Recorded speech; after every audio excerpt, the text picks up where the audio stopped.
Bueno, estamos aquí para compartir una nueva ronda de mates. Qué manera de charlar previo a hacer esta nota, qué lindo.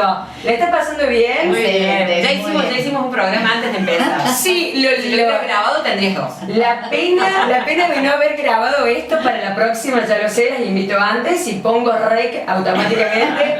Comencemos a charlar porque hemos hablado desde violencia de género, desde la actividad de los jueces, desde la actividad de los abogados, de un poco de ética, moral, de temas sociales y temas privados también. O sea, esa parte ya era para nosotros. Sí, esa parte se editaba y no salía. Sí. Pero aquí les he convocado para poder hablar de un tema sumamente interesante que tiene que ver con la salud y que incluye la parte psicológica y la parte también nutricional.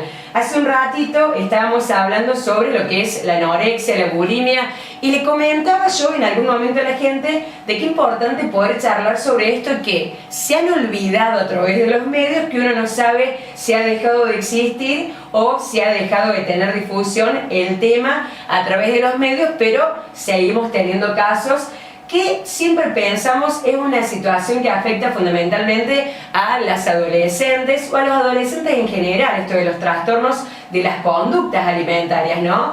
Yo quería comenzar hablando, Raquel, sobre una cosa que uno relaciona, el trastorno de la conducta alimentaria con la aceptación de uno mismo. ¿Es tan así o no es tan así, Raquel? Bueno, hola Silvina. Sí, es así porque tiene que ver, está íntimamente relacionado con la autoestima, ¿sí? Entonces, evidentemente tiene que ver con la aceptación de uno mismo. Uno cuando se piensa y se mira, tiene que entender que no es lo que ve por fuera, sino que lo que realmente sirve o vale o prevalece es lo que está adentro.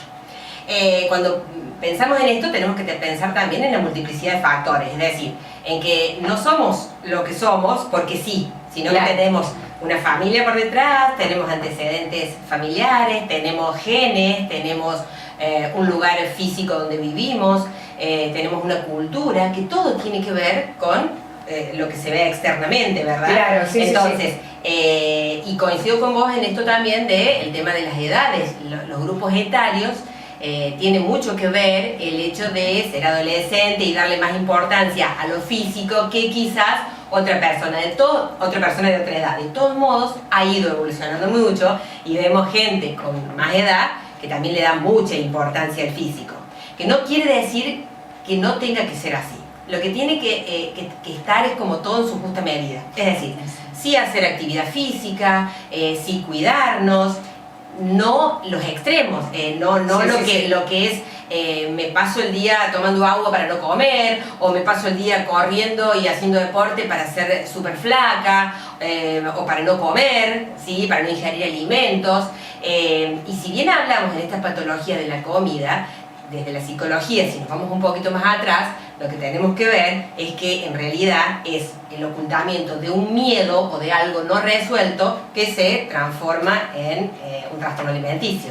Como decíamos cuando comenzamos la nota, que hemos charlado tanto antes de comenzar con la entrevista en sí, decíamos, Nati, yo te comentaba, esto de la alimentación es todo, y la parte emocional, Raquel, hace que uno, incluso sin tener que llegar a la anorexia o a la bulimia, fíjense que cuando uno tiene que rendir un examen o una situación de estrés de que vas a cambiar de trabajo, vas a tener una entrevista de trabajo, o cualquier situación que le pueda poner una situación de estrés a la persona, por ahí te lleva a comer más, a comer menos, es decir que ya el sistema psicológico de uno lo condiciona desde lo que es la alimentación, es como que todo está relacionado. Sí, aparte no nos olvidemos que la industria de la moda, de la publicidad, maneja miles de millones de dólares, entonces eso a veces tampoco nos juega a favor, sobre todo con las personas que padecen este trastorno.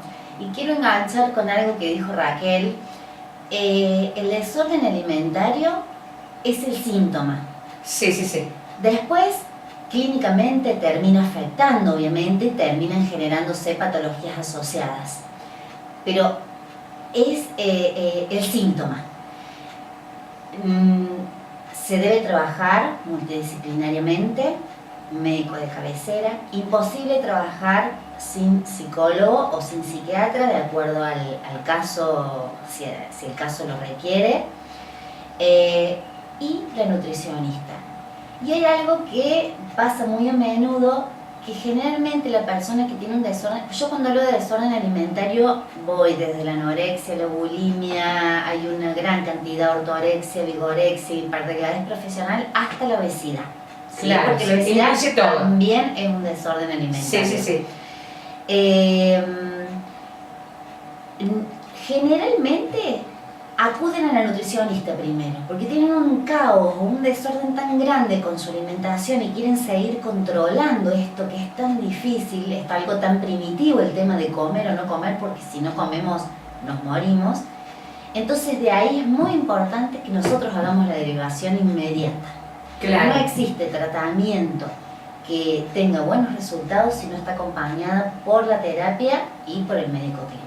O sea que aquí quiero remarcar algo que acaban de decir ambas. Uno llega con el síntoma de decir estoy comiendo menos o estoy comiendo por demás, me porque puede provoca el pasar y me vómito, como mucho ayunos. y claro, es decir, esos pueden ser los síntomas, pero para hacer el diagnóstico en general la nutricionista tiene la tarea de hacer la derivación, porque ahí hay un problema de fondo. Recién decías, Raquel, puede estar relacionado con algún miedo, con alguna cosa que puede ser de la imagen, algún problema que esté no resuelto.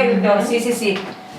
Seguramente tiene siempre que ver con alguna instancia de alguna etapa de la vida donde no estuvo elaborada, ¿sí? Ni trabajada. Entonces, como dice Nati, muchas veces llega primero en este caso a ella, a la nutricionista, ella lo deriva y lo trabajamos de forma conjunta. Es muy importante el control, la comunicación entre los profesionales, el saber si el paciente asiste, bueno, es como que en eso estamos como muy al tanto de lo que cada uno ve. Si se da a la inversa, que el paciente llega porque estoy ansioso, ¿sí? Por ejemplo, que es lo que vos decías de esto de vivir a mil y de estar estresado y de estar que es muy típico ahora esto de la ansiedad y de comer de más generalmente, o puede pasar a la inversa de no comer. Llega primero al psicólogo, vemos que es ahondando en la temática qué es lo que surge y muchas veces es como que encontramos esto que no hacen consciente. Normalmente los trastornos de alimentación lo niegan, ¿sí? Entonces no es que tenga un problema de alimentación, sino que bueno, estoy un poquito ansiosa y en realidad hay toda una cuestión atrás. Entonces bueno, va a la inversa, ¿sí? Vino primero el psicólogo y posteriormente el nutricionista y siempre el médico clínico, por supuesto. Pero es muy importante el tema de estar comunicados. Y otra cosa que relacionado a esto de la industria de lo que produce económicamente y todo eso, siempre hay que tener muy en claro que lo que vemos es el producto final. Es decir, si vemos una modelo, sabemos que tiene horas de producción, que se dedican a cuidar su físico, ¿no es cierto? Su trabajo es ese. Entonces, el hecho de llegar el Photoshop, tal cual, el hecho de llegar a este modelo, entre comillas, es frustrante. Porque no voy a llegar por todas estas cuestiones que yo decía al principio, de todos los factores que condicionan el hecho de que yo tenga este cuerpo. Imagínate, Raquel, y les digo las dos, que antes no existía ni el Photoshop y ya uno se abrumaba con una foto cuando veías a la modelo real. Hoy, con todos los arreglos que se hacen, que por ahí cuando la persona, por ejemplo la modelo, sale naturalmente porque la fotografiaron en una playa o se deja fotografiar, es como que hay una sociedad que se asombra, como que remarca las diferencias. Y hoy por hoy se valora mucho cuando una modelo dice, me voy a mostrar tal cual soy, voy a mostrar mi cuerpo como es, me voy a mostrar con mis celulitis que también los tengo. Y qué bárbaro, ¿no? Celebrar eso, porque la verdad como que está dando un mensaje totalmente saludable. Y hay algo importante acá que quiero recalcar. La mayoría de las modelos padecen un desorden alimentario y la mayoría de las modelos están por debajo de su peso normal, ¿sí? O sea, eso quiero recalcarlo porque o cuando dicen como de todo, habrá 1 o 2 modelos cada 100 que come de todo. Y es como decía Raquel, ese es su trabajo. Pero recalcar esto, que las modelos tampoco tienen el peso adecuado. Perfecto. Ahí hablamos de una de las épocas de vulnerabilidad o una de las etapas de gran vulnerabilidad es cuando estamos hablando de la adolescencia, esa etapa de crisis, de cambios, de preguntarme quién soy, qué es lo que quiero hacer, esas situaciones que por ahí se dan de angustia, de querer construir la personalidad, de sentirse parte de un grupo y demás. Pero también, aparte de eso, hemos hablado, hay otras etapas en donde por ahí empieza el problema de la imagen, y no sé si de la aceptación o de la no aceptación. Cuando, por ejemplo, una mujer ya fue madre, ya tiene sus hijos, y a lo mejor sigue guardando las prendas objetivos para ponerse. De cuando no era mamá, y el cuerpo naturalmente ha cambiado las caderas, todo. Entonces hay un proceso biológico en los años que han ido pasando. Entonces acá volvemos a hablar de la importancia de aceptarse con las particularidades de cada etapa de la vida. Por ahí nos cuesta. Y sobre todo de entender que esto es madurar. Sí, es decir, si uno llega, esto que nos pasa a los 15, a los 20, y que después a lo mejor resurge a los 30 o a los 40, el hecho de que se vea una arruga, que se vea que hay celulitis, que se vea que hay canas, es síntoma de maduración. Es decir, la vida va pasando y esto lo trae la vida, ¿sí? O sea, y a las modelos también le pasa. O sea, no tienen canas y se tiñen. Claro, lo que pasa es que están dedicadas todo el tiempo a esto. Si lo trasladamos a nosotras, sin ir más lejos, si vos te vas a arreglar para una fiesta y estás diferente a lo que estás todos los días de la semana cuando vas a trabajar, todo el mundo te va a decir qué linda que estás, y hasta vos te vas a ver distinta y tu marido también te lo va a decir. Porque es cierto, porque hay una producción previa que le dedicaste toda la tarde del sábado a pintarte las uñas, a arreglártelas, a peinarte, a teñirte, a vestirte diferente que como lo haces siempre. Entonces, ¿esto qué quiere decir? Para que veamos el parangón, ¿no es cierto? Que uno, dentro de la medida de lo posible, también puede llegar a estar bien y estar justo con eso que soy y que veo y que me devuelve el espejo cuando me miro. Sí. Quiero hablar algo que antes de que llegara Raquel estábamos explicando acá y me trajo a la memoria un día viendo un programa del Dr. Cornillot, que yo parezco la fanática número uno del Dr. Cornillot porque siempre aquí en la radio lo nombro. Algún día voy a tener que averiguar cómo hago para cobrarle la publicidad de todo lo que hablo. Y él decía, en una práctica, ponía personas no ni obesas, sino personas comunes que tenían un peso normal con diferentes espejos. Entonces ahí tenés ese espejo que no sé cómo se llaman estos espejos, pero unos te ves un poquito más gordo, otros te ves un poquito más flaco, y por ahí uno tiene una tendencia a elegir aquel que se adapta con tu imagen ideal. Pero en general, en esa práctica, nadie eligió el espejo en el que realmente coincidía con la realidad. Bueno, en todos los desórdenes alimentarios hay una distorsión de imagen, desde aquellas personas que restringen calorías o alimentos hasta el obeso. Así como la persona que está extremadamente delgada o por debajo de su peso corporal saludable, no vamos a hablar de ideales, sino que saludables, se ven siempre con kilos extras que en realidad no tienen. El obeso suele perder también conciencia de su propia imagen corporal. Y se ve más flaco. A veces sí. En general sí. Nunca se ve más, o sea, nunca ve la realidad. Se ve más delgado, o sea, delgado. Se ve con menos kilos de lo que en realidad tiene.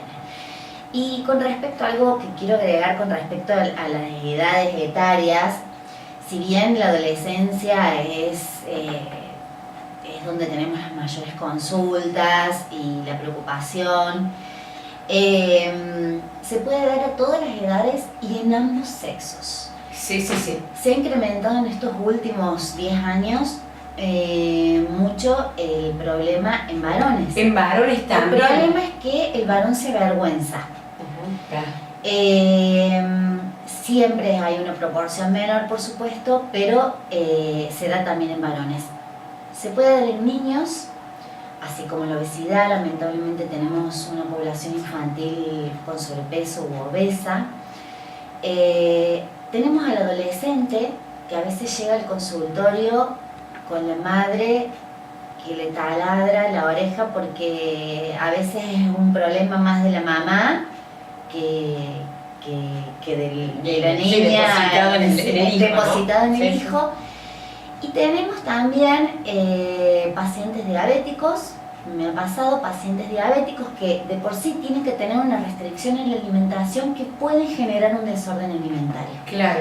Y lo que hablábamos recién con respecto a las edades, puede ser que una paciente, porque los desórdenes alimentarios son recuperables, pero siempre tienen que estar con controles porque puede haber reincidencias.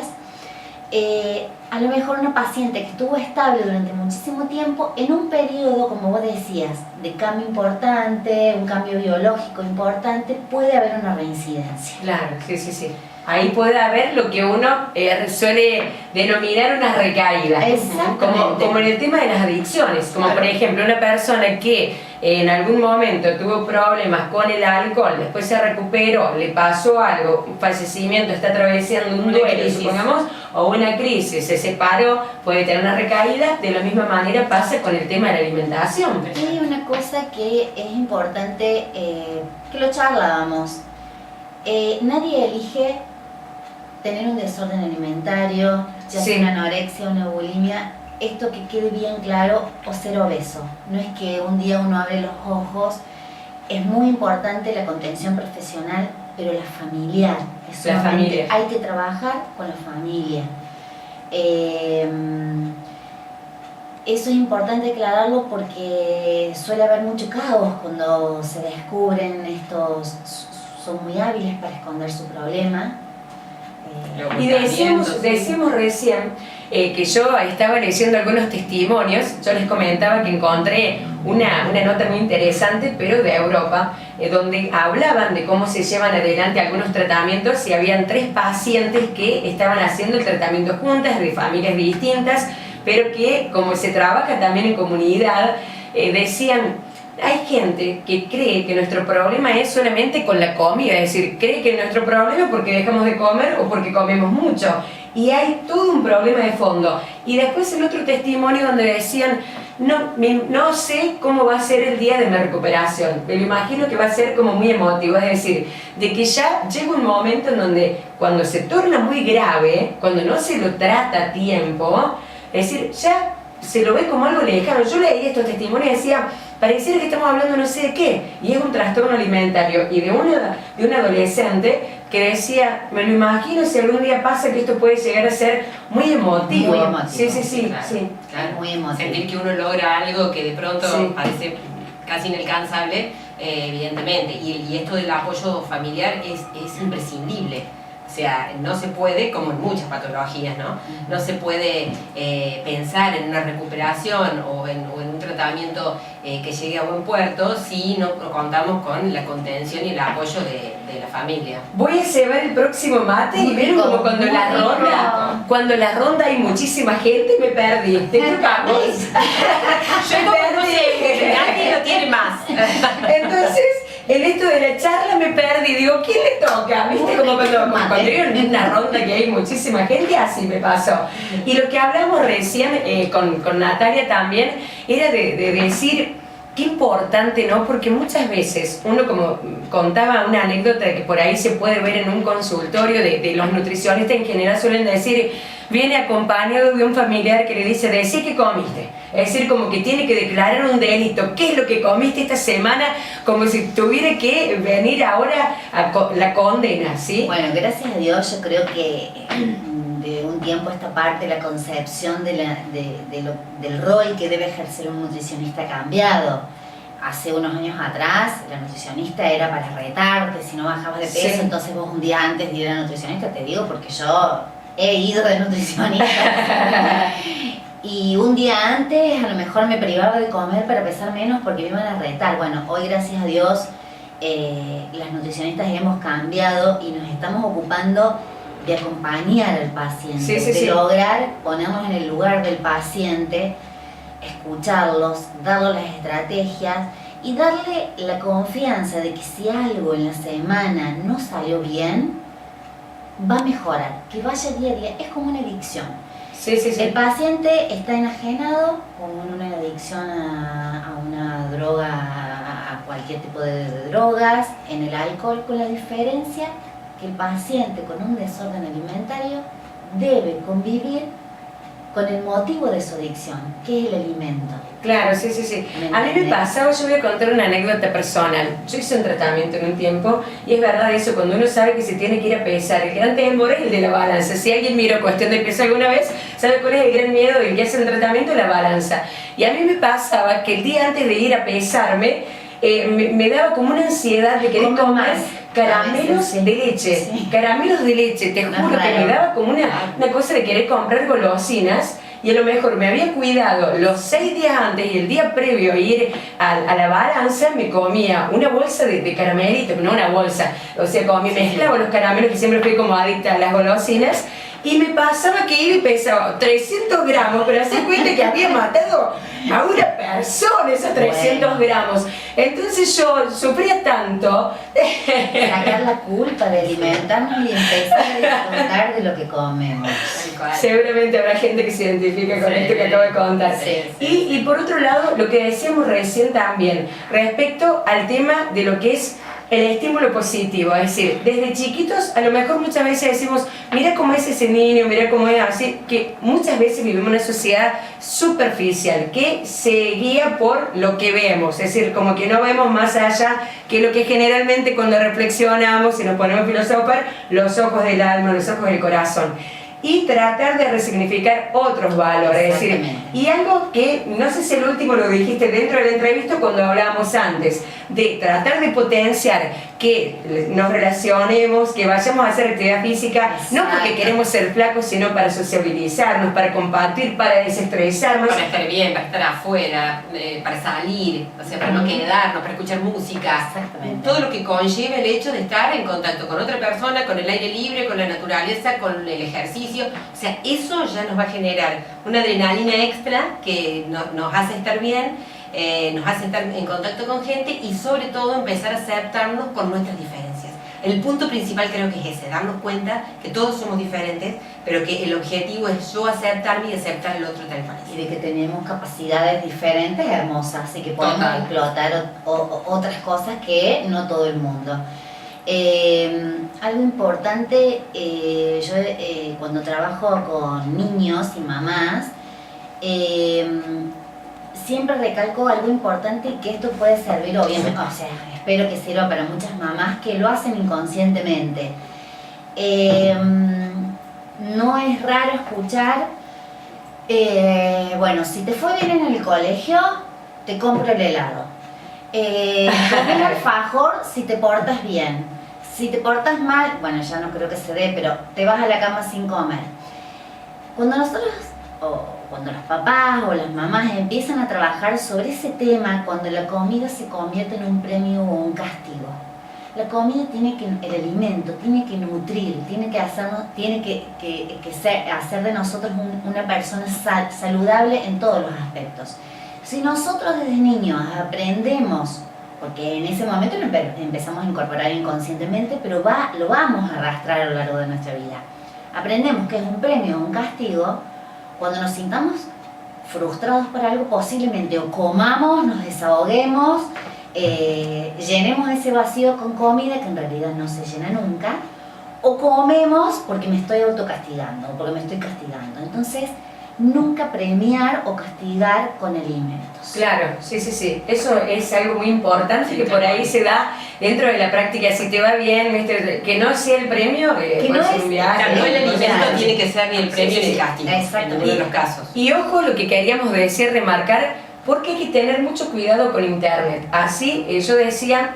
El otro día en la radio hablaba sobre otra cosa que nada que ver con esto, pero decíamos, antes una madre que tenía a su hijo durmiendo en el dormitorio estaba tranquila porque, decimos, estamos todos en casa, no está en contacto con alguien peligroso, alguien que le pueda ofrecer drogas, alguien que lo pueda poner en riesgo. Hoy, por ejemplo, si estás en tu casa, te vas a dormir, tu hijo jugando a la ballena azul, no sabes qué puede llegar a hacer, como se dio en algunos lugares donde se han producido muertes y la madre durmiendo en una habitación y el hijo mirando, jugando ese juego. Así como se mete el juego de la ballena azul, por citar un ejemplo, que se ha vuelto famoso ahora en los últimos días por la tragedia y la fatalidad que ha generado en distintos puntos de nuestro país y ya previamente en distintas partes del mundo, digo, estábamos viendo algunos blogs que son los que no hay que leer o tratar de educar para que sepan decir que no, porque esa oferta que antes te la podía proponer una persona mirándonos como así nos estamos mirando acá cara a cara, hoy te lo ofrece alguien que está en internet, no sabes quién es, que no lo conoce, que puede estar en otra parte del mundo y sin embargo tiene acceso. Entonces a decir que no a esas cosas, a esas propuestas que son realmente totalmente dañinas para la salud. Hay blogs donde enseñan decir, qué no tenemos que comer, cómo tenemos que hacer para estar bien y siempre si uno tiene alguna duda de cómo estar bien, ¿a dónde quiere recurrir? Al médico. Siempre hay alguien que está de confianza en la familia, siempre hay un médico de cabecera que te va a saber decir a dónde tenés que ir y todo eso, ¿no? Son cosas importantes que hoy también hay que considerar, me parece. Seguro, siempre hay que desconfiar de estas recetas mágicas y de estas dietas maravillosas. Le toca a ella. No, quiero decir que se está por terminar la nota, porque cuando el mate se lava, vamos cerrando. Vamos cerrando porque el mate da indicio de que ya hemos hablado mucho. Suficiente. Ahora no le voy a pedir la apreciación, porque menos mal que me dieron la devolución del mate en la mitad de la entrevista, qué rico que está el mate y todo, porque si lo vieran, se lavó tremendamente y como dicen, vamos a la pesca. No podríamos decir lo mismo ahora. Podríamos decir lo mismo. Quiero decirles que han sido muy amables, la verdad que el mensaje final ha sido muy importante. Cuando decíamos aprender a aceptarse, ¿sí? Y que los papás consulten, ante la menor duda, que consulten. Aunque el niño, niña, adolescente, marido, si está preocupado por su mujer, si no quieren ir ellos, que consulten. Sí, siempre lo importante, creo que en cualquier trastorno de los que estemos hablando, lo importante es tratar de no negar lo que nos está pasando, ¿no es cierto? Tratar de hacerlo consciente. Si uno de la familia emerge con algún síntoma, con alguna patología, y esto está hablando de que hay algo en la familia que no está funcionando, sabemos que acudiendo a un profesional o sacándonos esta duda, estamos tratando de mejorar el futuro de nuestro hijo, nuestro marido, nuestra hermana, de quien sea. Pero es un beneficio para la persona que lo está pasando y para la familia en general. Para la familia en general. Exactamente. Muchísimas gracias y buena estrella. Gracias.